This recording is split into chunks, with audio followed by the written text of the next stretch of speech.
호세아 5장 1절에서 15절입니다. 키워드는 나팔소리, 살길, 은혜로 열린 문입니다.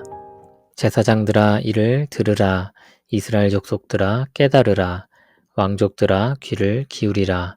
너희에게 심판이 있나니 너희가 미스바에 대하여 올무가 되며 다벌 위에 친 그물이 됨이라. 패역자가 사륙죄에 깊이 빠졌음에 내가 그들을 다 벌하노라.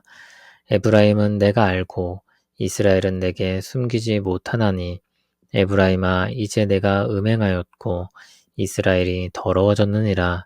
그들의 행위가 그들로 자기 하나님에게 돌아가지 못하게 하나니 이는 음란한 마음이 그 속에 있어 여호와를 알지 못하는 까닭이라. 이스라엘의 교만이 그 얼굴에 드러났나니 그 죄악으로 말미암아 이스라엘과 에브라임이 넘어지고 유다도 그들과 함께 넘어지리라. 그들이 양떼와 소떼를 끌고 여호와를 찾으러 갈지라도 만나지 못할 것은 이미 그들에게서 떠나셨음이라. 그들이 여호와께 정조를 지키지 아니하고 사생아를 낳았으니 그러므로 세 달이 그들과 그 기업을 함께 삼키리로다. 너희가 기브아에서 뿔나파를 불며 라마에서 나팔을 불며 베다웬에서 외치기를 베냐민아 내 뒤를 쫓는다 할지어다. 벌하는 날에 에브라임이 황폐할 것이라. 내가 이스라엘 지파 중에서 반드시 있을 일을 보였노라. 유다 지도자들은 경계표를 옮기는 자 같으니 내가 나의 진노를 그들에게 물같이 부으리라. 에브라임은 사람의 명령 뒤따르기를 좋아하므로 학대를 받고 재판에 압제를 받는도다. 그러므로 내가 에브라임에게는 좀 같으며 유다 족속에게는 썩이는 것 같도다. 에브라임이 자기의 병을 깨달으며 유다가 자기의 상처를 깨달았고 에브라임은 아수르로 가서 야렙 왕에게 사람을 보내었으나 그가 능히 너희를 고치지 못하겠고 너희 상처를 낫게 하지 못하리라. 내가 에브라임에게는 사자 같고 유다 족속에게는 젊은 사자 같으니 바로 내가 움켜갈지라. 내가 탈취하여 갈지라도 건져낼 자가 없으리라. 그들이 그 죄를 뉘우치고 내 얼굴을 구하기까지 내가 내 곳으로 돌아가리라. 그들이 고난받을 때에 나를 간절히 구하리라. 아멘. 오늘 본문은 이스라엘의 죄에 대해 말합니다. 들으라, 깨달으라, 귀를 기울이라고 말합니다. 그들이 듣고 깨닫고 귀를 기울여야 하는 내용이 무엇입니까? 하나님의 심판입니다. 제사장, 이스라엘 족속들, 왕족들이 이 메시지를 들을 대상입니다. 여기 이스라엘 족속들은 이스라엘 집들이라는 표현으로서 사회의 지도자를 가리킵니다. 종교 지도자, 사회 지도자, 왕족, 즉 이스라엘의 지도자들이 이 말씀을 들어야 합니다. 미스바와 다볼은 우상 숭배의 중심지가 되었습니다. 사람들이 우상 숭배를 하러 그곳에 모여들면 하나님은 그곳을 사냥감을 잡는 올무와 그물처럼 사용하실 것입니다. 거기에 사람들이 모여서 우상 숭배를 하러 오면 잡아 벌하면 되는 것입니다. 이 절을 보면 그들은 사륙죄에 깊이 빠져 벌을 피할 수 없는 지경이 되었습니다. 하나님은 그들의 실상을 다 아시고 그들은 하나님으로부터 숨을 수 없습니다. 4절을 보면 그들이 빠진 문제를 이렇게 설명합니다. 그들이 계속해서 악한 일들을 행합니다. 하나님께 돌아갈 줄 모릅니다. 음란한 마음이 그 속에 있어 여호와를 알지 못하기 때문이라고 했습니다. 여기 음란하다는 것은 마음이 우상에게 빼앗겨 있다는 것입니다. 대표적인 우상은 바알은 풍요를 줄 것이라고 사람들이 착각했습니다. 물질적인 풍요를 원하는 마음에 그들이 사로잡혀 있는 것입니다. 행실은 결국 마음의 문제입니다. 그 마음이 변화되기 전에는 희망이 없습니다. 하나님이 참으로 풍요를 주는 주권자임을 알고 마음을 돌이켜 하나님께 나아가기 전에는 답이 없는 것입니다. 그러나 이스라엘은 교만하여 하나님의 말씀을 들을 귀가 없습니다. 하나님의 지혜를 깨닫지 못합니다. 하나님의 말씀을 들으려고 하지 않습니다. 5절에 보듯이 이스라엘은 교만합니다. 그들은 물질적으로는 풍요로운 시대를 보내고 있습니다. 자신들의 생각이 맞다는 착각에 빠져 있고 돌이킬 마음은 전혀 없습니다. 그러한 교만은 이스라엘을 무너뜨릴 뿐만 아니라 유다까지도 넘어지게 할 것입니다. 6절을 보면 이스라엘은 여전히 하나님께 제사를 드리고 있었습니다. 그러나 하나님은 그들을 만나지 않으셨습니다.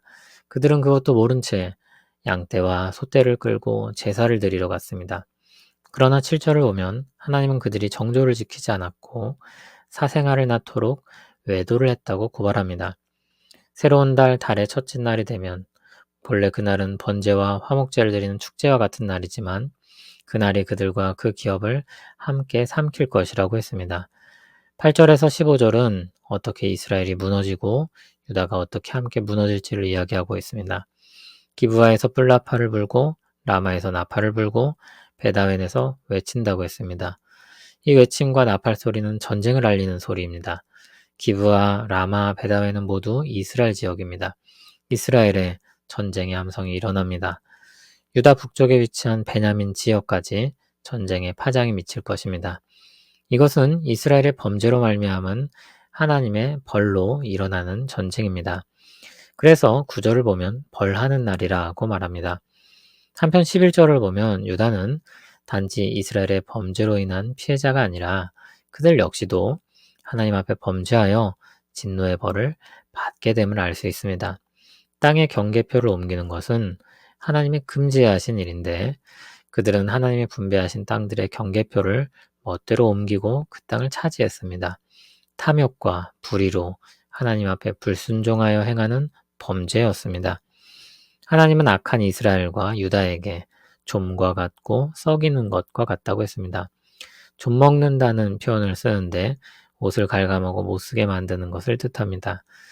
썩는 것은 부패한 것을 뜻합니다. 거룩하신 하나님이 죄악된 백성들에겐 그와 같이 재앙과 같을 것입니다.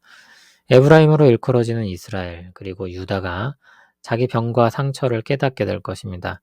문제가 있다는 자각이 생기는 것입니다. 그런데 어떤 처방을 내립니까? 하나님을 찾아가면 치유될 것인데 하나님을 찾아가지 않습니다. 13절을 보면 아수르로 갑니다. 그들은 고침을 받지 못할 것입니다. 하나님은 그런 그들에게 사자 같은 분이 될 것입니다. 하나님의 손에서 건질 자는 아무도 없을 것입니다. 유일한 탈출구가 15절에 나옵니다. 죄를 뉘우치고 하나님의 얼굴을 구하는 것입니다. 하나님 앞에 범죄한 이스라엘의 땅에 전쟁의 나팔 소리가 울려 퍼질 것입니다. 그들의 부와 평화는 계속되지 못하고 깨질 것이며 고통으로 부르짖는 날이 올 것입니다. 이스라엘 지도자들에게 그에 대한 책임이 무겁게 지워져 있습니다. 그들은 마지막 번영기를 누리며 자부심으로 가득했습니다. 얼굴만 봐도 알 수 있었습니다. 그들의 교만한 마음은 그들을 몰락하게 만듭니다. 하나님을 찾지 않고 하나님께 매달리지 않습니다. 이방 나라의 힘을 의지하여 도움을 청합니다. 하나님은 그런 그들을 돌보지 아니하시고 그들의 편에 서지 아니하십니다. 도리어 하나님은 그들의 죄악에 대해 벌을 내리시며 그들에게 재앙이 되십니다. 회복되고 치유할 수 있는 유일한 문이 살짝 열려 있습니다. 회개하고 하나님께로 돌아가는 것입니다. 하나님은 자비로우시고 은혜로우시고 노하기를 더디하신 긍휼이 많으신 분입니다. 이 지식과 믿음이 있으면 언제나 살 길이 열려 있습니다. 회개는 자신의 잘못을 시인하고 하나님께 용서를 구하는 것입니다. 하나님께서 알려주신 선한 길로 돌이키는 것입니다. 달리던 방향을 돌리는 것입니다. 그것은 큰 에너지가 필요한 일입니다. 그와 같은 일을 하기 위해서는 돌이켜야 한다는 확신과 은혜에 대한 기대가 있어야 합니다. 하나님에 대한 지식과 믿음이 있어야 하는 것입니다. 하나님은 어떤 분이십니까? 이스라엘을 애굽에서 나오게 하시고 그들에게 땅을 선물로 주시는 분이십니다. 그들에게 회개하는 길을 열어주시고 율법을 통해 회복할 수 있는 방법을 가르쳐 주시는 분입니다. 사람들은 율법이 잘못을 지적하고 겁주고 벌 주는 것으로 오해하기도 합니다. 하나님의 말씀은 분명 잘못된 것을 지적합니다. 그리고 그대로 두면 멸망하게 될 것이라고 경고도 합니다. 그러나 거기서 돌이켜 회개하는 길도 이야기합니다. 하나님께서 낫게 하시는 방식도 알려주신 것입니다. 사실 그것이 하나님이 바라시는 것입니다. 잘못을 깨닫게 되었을 때 회개하고 돌이켜 하나님께로 오라는 것입니다. 신약의 성도들에겐 더욱 큰 은혜가 주어져 있습니다. 우리 모든 죄를 위한 용서의 근거가 되시는 그리스도의 십자가 역사가 성취되었습니다. 우리는 그리스도의 십자가 보혈을 믿고 바라며 나아가 회개할 것이고 용서받을 것입니다. 용서받을 수도 있고 받지 못할 수도 있는 것이 아닙니다. 그리스도의 십자가가 확실한 만큼 용서도 확실합니다. 앞서 회개의 문제는 마음의 문제라고 했었습니다. 성령님께서 우리에게 임하셔서 우리 마음을 바꾸십니다. 깨닫게 하시고 듣게 하시고 돌이키게 하십니다. 그 역사가 우리 안에 일어나고 있습니다. 어떻게 할 수 있습니까? 죄에 대한 부끄러움과 찔림은 새롭게 된 마음으로 인해 일어나는 현상 중 하나입니다. 그리스도를 바라보고 그리스도께 우리 마음을 이끌리는 것은 우리 안에 오신 성령님께서 우리를 인도하셔서 일어나는 일입니다. 우리에게 주신 새 마음을 가지고 회개하는 우리 모두 되길 바랍니다. 더욱 하나님께로 돌이키고 달려가길 바랍니다. 우리 앞엔 은혜로 활짝 열린 문이 있습니다. 우리에게 살 길을 열어주시는 하나님을 찬송합니다.